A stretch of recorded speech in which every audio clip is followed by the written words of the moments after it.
Hi friends, welcome to my channel. நம்ம சேனலில் இன்றைக்கி கொத்தவரங்காய் வச்சு ரொம்பவே சூப்பரான டேஸ்ட்டில் ஒரு பொரியல் ரெசிபி தாங்க எப்படி செய்கிறதுன்னு பார்க்க போகிறோம். கொத்தவரங்காயில் நார்ச்சத்து அதிகமாக இருக்கிறதுனால வெயிட் லாஸ் பண்ணுறவங்களாம் அடிக்கடி சாப்பிடும்போது நல்ல ஒரு ரிசல்ட்டு கிடைக்குங்க. அது மட்டும் இல்லை, இதில் கால்சியமும் விட்டமின்ஸும் நிறையவே இருக்கிறதுனால குழந்தைங்களுக்கெலாம் கண்டிப்பாக செய்து கொடுக்கணும். குழந்தைங்கள்லேருந்து பெரியவங்க வரைக்கும் எல்லாருக்கும் பிடிச்ச மாதிரி ஒரு பொரியல் ரெசிபி எப்படி செய்கிறதுன்னு பார்க்கலாம் வாங்க. கொத்தவரங்காய் ஒரு 1/4 கிலோ அளவு எடுத்து சுத்தம் பண்ணிக்கலாம். காம்பு பகுதியும் அடிப்பகுதியும் கட் பண்ணிவிட்டு பொரியலுக்குன்னு இருக்கிற மாதிரி இந்த மாதிரி பொடி பொடியாக கட் பண்ணி வச்சுக்கலாம்.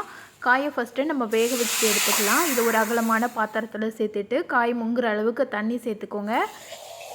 இது கூடவே ஒரு 1/4 ஸ்பூன் அளவு மஞ்சத்தூளும் காய்க்கு கொஞ்சமாக உப்பும் சேர்த்துட்டு நல்லா கலந்து விட்டுடலாம். காய் வேகிறதுக்கு பார்த்திங்கன்னா ஒரு 4லேருந்து 5 நிமிஷத்துக்குள்ளே காய் நல்லா சாஃப்டாகவே வெந்து வந்துடும். அதுக்கேற்ற அளவு தண்ணி வச்சுக்கோங்க. இப்போ காய் வந்து வேகட்டும். இப்போ பாருங்கள், காய் நல்லாவே வெந்து வந்துருச்சு. ஒரு 5 நிமிஷம் பக்கம் ஆயிருந்தது. காய் நல்லா சாஃப்டாகவே வெந்து வந்திருக்கு. தண்ணியோட அளவும் பாருங்கள் கரெக்டான அளவு இருக்குது. கையில் எடுத்து நசிச்சு பார்த்திங்கன்னா இந்த அளவுக்கு நல்லா சாஃப்டாக நசிஞ்சு வரணும். ஒரு சிலருக்கு கொத்தவரங்காய் சாப்பிட்டோன்னா வாயு தொல்லை இருக்கும். அவங்களெலாம் இந்த மாதிரி மத்தலில் செய்து பாருங்கள், ரொம்பவே நல்லாயிருக்கும். அதாவது கேஸ்ட்ரிக் ப்ராப்ளம் வராது. காயை வேக வச்சுட்டு அந்த தண்ணியெல்லாம் ஃபில்ட்ரு பண்ணிடுங்க. அந்த தண்ணியில் கொஞ்சமாக மிளகும் சீரகத்தூளும் போட்டு குழந்தைங்களுக்கு சூப் மாதிரியும் கொடுக்கலாம். இப்போ காய் ஒரு ஓரமாக இருக்கட்டும். ஒரு அகலமான பேனில் 2 ஸ்பூன் அளவு எண்ணெய் சேர்த்துக்கலாம். இதில் 1 ஸ்பூன் அளவு கடுகுளுந்த பருப்பு, 1/2 ஸ்பூன் அளவு சீரகம், ஒரு கொத்து கருவேப்பிலை சேர்த்து பொரிய விட்டுடுங்க.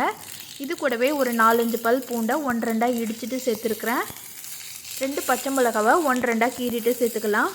கூடவே ஒரு 20 சின்ன வெங்காயம், ஒரு 2 கைப்பிடி அளவு சின்ன வெங்காயம் சுத்தம் பண்ணிவிட்டு 2-2 கட் பண்ணி வச்சுருக்கிறேன். அதை சேர்த்துக்கலாம்.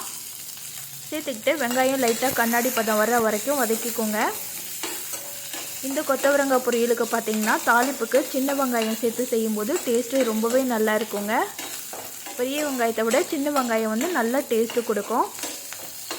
வெங்காயம் லைட்டாக கலர் சேஞ்ச் ஆகிற அளவுக்கு வதக்கிக்கலாம். வெங்காயம் வதங்கியதும் நம்ம வேக வச்சுருக்கிற காயை சேர்த்துக்கலாம். இது கூடவே காய்க்கு தேவையான அளவு உப்பு சேர்த்துக்கோங்க. நம்ம ஃபஸ்ட்டு சேர்த்துருந்த உப்பெல்லாம் நம்ம தண்ணியை வடிகட்டினோடனே உப்போட அளவு கம்மியாக இருக்கும். அதனால தான் இப்போ உப்பு சேர்த்துருக்குறோம். இது கூட 1/4 ஸ்பூன் அளவு மஞ்சத்தூளும் 1/2 ஸ்பூன் அளவு சாம்பார் தூளும் சேர்த்துக்கோங்க. சாம்பார் தூள் சேர்த்தோன்னே அடுப்பை வந்து சிம்மில் வச்சுருங்க. தேவைப்பட்ட எக்ஸ்ட்ராவாக கொஞ்சம் எண்ணெய் கூட சேர்த்துக்கோங்க. சிம்மில் வச்சுக்கிட்டு மசாலாவை நல்லா கிளறி விட்டுடலாம். காயோட நல்லா மசாலா மிக்ஸ் ஆகி வரணும். நீங்கள் மசாலா சேர்த்ததுக்கப்புறமா ஹை ஃப்ளேமில் வச்சிங்கன்னா அடிப்பிடிக்கிற மாதிரி இருக்கும். இன்னொன்று கருகியும் போயிடும். அதனால் நல்லா லோ ஃப்ளேமில் வச்சுக்கிட்டு கொஞ்சமாக எண்ணெய் விட்டு கூட நீங்கள் கிளறிக்கோங்க. இப்போ காயும் மசாலாவும் நல்லா மிக்ஸ் ஆகி வந்துருச்சு. இதை வந்து ஒரு 30 செகண்ட் மட்டும், அதாவது ஒரு அரை நிமிஷத்துக்கு மட்டும் மூடி போட்டு வச்சிடலாம். இந்த மாதிரி மூடி போட்டு வைக்கும்போது மசாலாவோட பச்சை வடை வராமல் இருக்கும். ஒரு 30 செகண்ட் ஆயிடுச்சு. இப்போ திரும்ப ஒரு முறை நல்லா கிளறி விட்டுடலாம். பாருங்கள், இப்போவே லைட்டாக கடையில் ஒட்டுற மாதிரி இருக்குல்ல, அதனால் லோ ஃப்ளேமில் வச்சு தான் குக் பண்ணணும். நான் எண்ணெய் வந்து அதிகமாக விடலை, அதனால் அடிப்பிடிக்கிற மாதிரி இருக்குது. நீங்கள் எண்ணெய் விட்டிங்கன்னா கரெக்டாக இருக்கும். இது கூட ஒரு கைப்பிடி அளவு துருவின தேங்காய் சேர்த்துக்கலாம். இந்த பொரியலுக்கு தேங்காய் துருவல் அதிகமாக சேர்த்திங்கன்னா நல்லா டேஸ்ட்டாக இருக்குங்க. குழந்தைங்களும் விரும்பி சாப்பிடுவாங்க.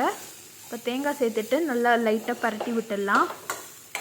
அடுப்பு வந்து சிம்லேயே இருக்கட்டும். அவ்வளோதான், சூப்பரான டேஸ்ட்டில் ஒரு அருமையான ஹெல்த்தியான கொத்தவரங்காய் பொரியல் வந்து ரெடி ஆகிடுச்சு. இதை வந்து சீனி அவரைக்கான்னு கூட சொல்லுவாங்க.